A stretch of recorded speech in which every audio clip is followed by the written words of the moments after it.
Presentation is really important, especially when you're working with clients, because if you have a really tidy, neat, clean presentation, your product is just going to look better, and that's better for everybody involved. If you have wrinkly paper because you used Elmer's glue to mount it to the board or crooked edges, it makes it look worse than it actually is. You could have a really awesome design and kind of trash it with how you present it. So it's worth putting the time and the materials into presenting properly. So this is why I'm showing you how to do this. So you'll have bought your presentation board. It is actually called presentation board. It's probably $3 or $4 a sheet, and you can probably get 2 mounts out of it. And so I expect you to probably need at least 2 sheets, maybe 3 at the most. I didn't measure too closely, so look at what your materials are, watch this video, and then figure out how much paper you need. I found mine over at Michael's.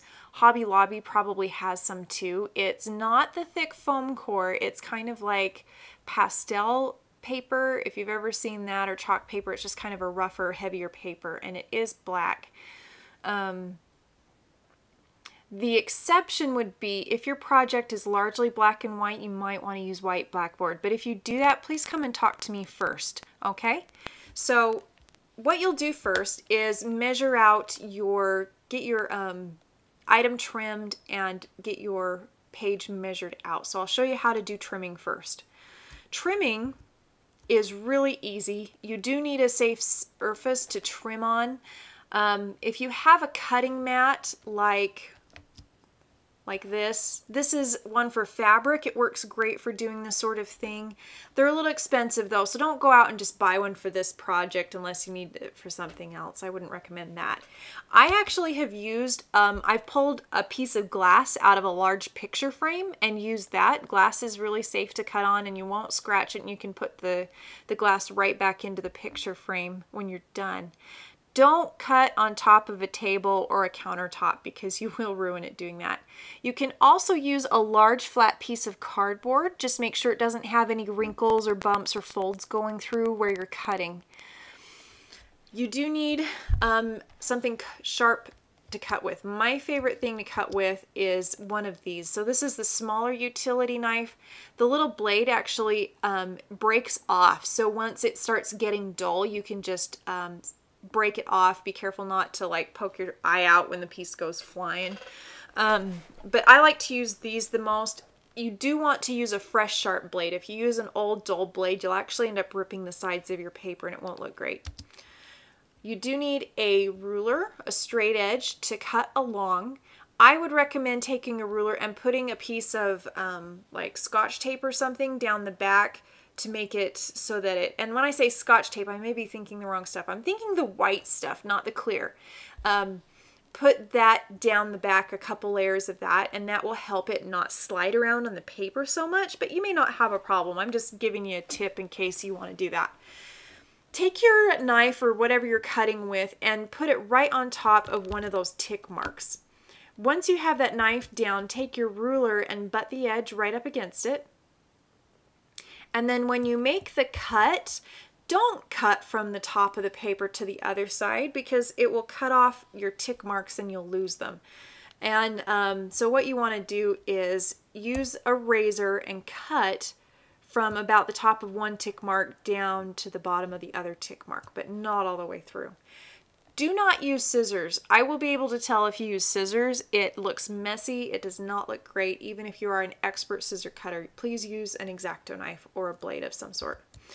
So make the first 2 vertical cuts and then switch your ruler around and make the other 2 cuts. Do it all the same way so you're not cutting off huge swatches of paper. You'll find out that it cuts really clean and really easy. Okay, so once you have it cut, you need to go prepare your presentation board. The way I want you to prepare your presentation board is to measure so that you have 2 inches on the top, sides, and then 2.5 inches on whatever is the bottom. The reason we do this and this is kind of a picture mounting thing, is adding more weight, so having more black area down here gives this more visual weight, makes us automatically think that should be the bottom because it's heavier. We know that heavier things fall to the bottom. If it were shorter and hanging on a wall, for example, it would actually feel like it's going to fall off the wall if it were the same 2 inches all the way around. So for an 8.5 by 11, that would be 10, 14 and a half, right? I should have figured that out first. Sorry. Anyway, figure out your measurements, add 2 inches to both of the sides, and cut out your presentation board. Use a square or something even with just a square edge to make sure that as you're cutting, you are actually getting a square edge. You don't want kind of an off angle. Once you have your board cut out, you can use the ruler to measure in a couple inches here and there and maybe make a little mark in pencil very lightly that you can erase. You'll want to have some sort of guideline on there because once you put that adhesive on the back of your piece, it's a little hard to line it up just by eyeballing. And you do want to have, remember, that little extra there on the bottom side. To put the spray mount adhesive on your piece that you're mounting, take it outside and put down newspaper or something that you can throw away. Read thoroughly through the instructions on your spray bottle and then spray it lightly and place it carefully according to your marks on your board.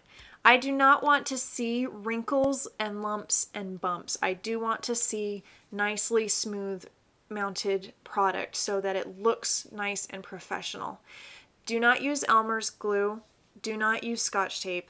You may use the double-sided mounting tape if you have that. What you would want to do if you're using that is apply that first. And you don't want to do like little corner ones. Don't do that, okay? What I want you to do is put a big X of it and then lines along both sides. And if you do that, it will go down much easier. So once you put whatever's sticky on the back of your product, it's easiest to line up maybe the top first. Don't try and just slap it all down at once, but put maybe the top edge down first and then just kind of roll it down. And that way you won't get any weird bubbles or lumps.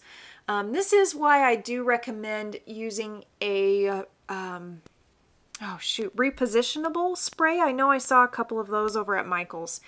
Search for a photo mounting spray, and I know there's a couple that you can reposition.